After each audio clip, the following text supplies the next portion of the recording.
안녕하세요. 오늘 우리는 노자의 지혜 속으로 깊이 들어가 볼 텐데요. 주제는 바로 하늘의 그물입니다.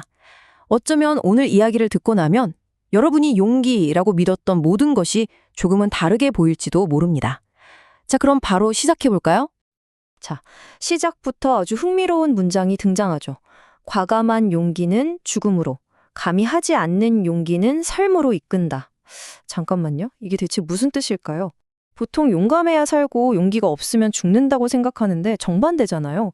행동하지 않는 것이 어떻게 용기가 될 수 있고 심지어 우리를 살릴 수 있다는 걸까요?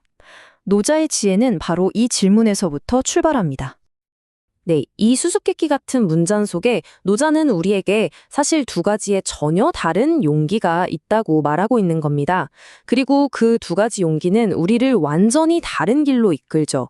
첫 번째 파트에서는 바로 이 두 가지 용기의 정체가 대체 뭔지 한번 파헤쳐 보겠습니다. 이 두 용기는 이렇게나 다릅니다. 한쪽에는 우리가 흔히 칭찬하고 높이 사는 감행하는 용기가 있죠. 불의를 보면 참지 못하고 주먹을 쓴다거나 문제를 정면으로 돌파하는 그런 과감하며. 하지만 노자가 진짜 주목하는 건 바로 다른 한쪽, 감히 하지 않는 용기입니다. 이건 비겁함과는 전혀 달라요. 오히려 끓어오르는 분노 속에서 침묵을 지킬 줄 알고 모두가 달려갈 때 더 큰 흐름을 믿고 지혜롭게 멈출 줄 아는 힘이죠. 그런데 여기서 노자는 섣불리 어느 한쪽이 무조건 옳다고 말하지 않아요. 이 둘은 때로 이롭기도 하고 해롭기도 하다. 바로 이 점이 핵심입니다. 삶의 어떤 순간에 어떤 용기를 내야 하는가는 너무나 어려운 문제라서 지혜롭다는 성인조차도 그 선택을 어려워한다는 거죠. 그러니까 절대적인 정답은 없다는 아주 깊은 통찰입니다. 이 추상적인 개념이 아직 좀 와닿지 않으신다고요? 괜찮습니다. 이 두 용기의 차이를 아주 명확하게 보여주는 사자와 올빼미 우화를 통해서 그 의미를 좀 더 생생하게 느껴보시죠.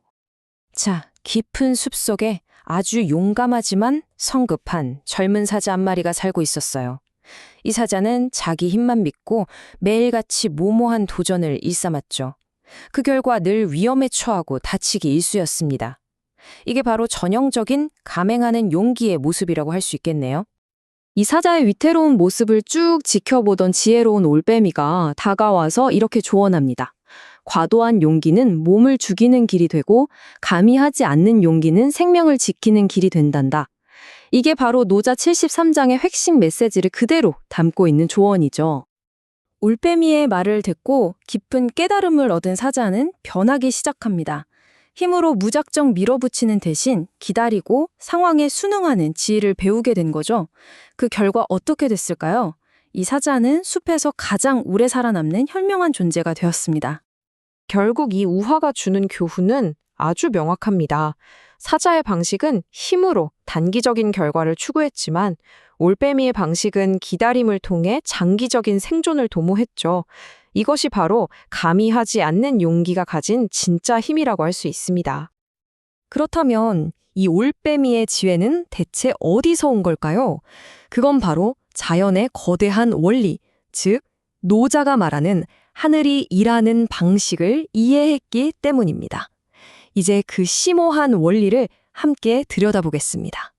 하늘의 길, 즉 천도에는 4가지 특징이 있다고 합니다. 첫째, 싸우지 않고도 잘 이깁니다. 둘째, 말하지 않고도 잘 응답합니다. 셋째, 부르지 않아도 스스로 찾아옵니다. 그리고 넷째, 서두르지 않고 느긋하게 하지만 완벽하게 계획을 이루죠. 이 4가지가 바로 우리가 따라야 할 자연의 모델이라는 겁니다. 이 고대의 지혜를 현대적인 비유로 풀어보면 훨씬 더 잘 와닿아요. 싸우지 않고 이기는 것은 마치 강물이 조용히 흐르면서 단단한 바위를 닳게 만드는 것과 같고요. 말없이 응답하는 것은 거울이 어떤 모습이든 그대로 비춰주는 것과 같죠. 또 부르지 않아도 오는 것은 꽃향기가 가만히 있어도 저절로 나비를 부르는 것과 같고, 느긋하게 도모하는 것은 작은 씨앗 하나가 서두르지 않고 결국엔 거대한 숲을 이루는 것과 같습니다. 정말 멋진 비유 아닌가요?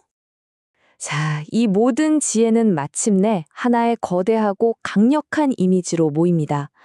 노자 73장의 하이라이트이자 가장 기억에 남을 비유가 지금 우리를 기다리고 있습니다. 여기서 우리는 근본적인 질문에 부딪히게 됩니다. 아니, 세상은 불공평하잖아요. 악한 사람이 더 잘 사는 것 같고 정의가 지는 것처럼 보일 때도 분명히 있는데요. 이런 불공평함은 그럼 어떻게 설명해야 할까요? 노자는 이 질문에 정말 장엄한 대답을 내놓습니다.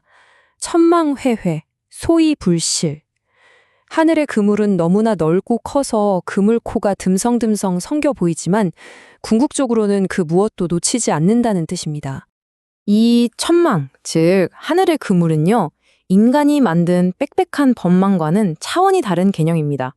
이건 눈에 보이지 않는 우주의 질서, 그러니까 인과응보와 자연의 순리를 의미하는 거죠. 당장은 악인이 그 그물을 빠져나가는 것처럼 보여도 시간이라는 거대한 흐름 속에서 모든 행위는 결국 그에 합당한 결과를 맞이하게 된다는 깊은 믿음입니다.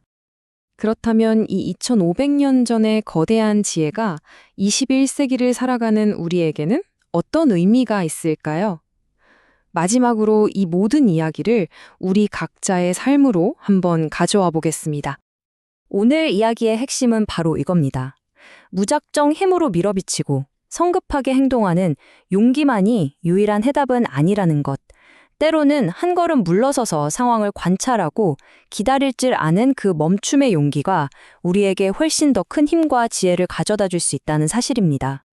이 이야기의 마지막은 여러분 각자에게 던지는 질문으로 마무리하고 싶습니다.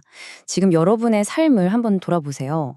혹시 너무 힘으로만 밀어붙이고 있지는 않으신가요? 어쩌면 지금 당신에게 정말로 필요한 것은 앞으로 돌진하는 용기가 아니라 감히 하지 않을 그 지혜로운 용기일지도 모릅니다. 이 질문에 대한 답을 찾아가는 과정에서 여러분만의 진짜 지혜를 발견하시길 바랍니다.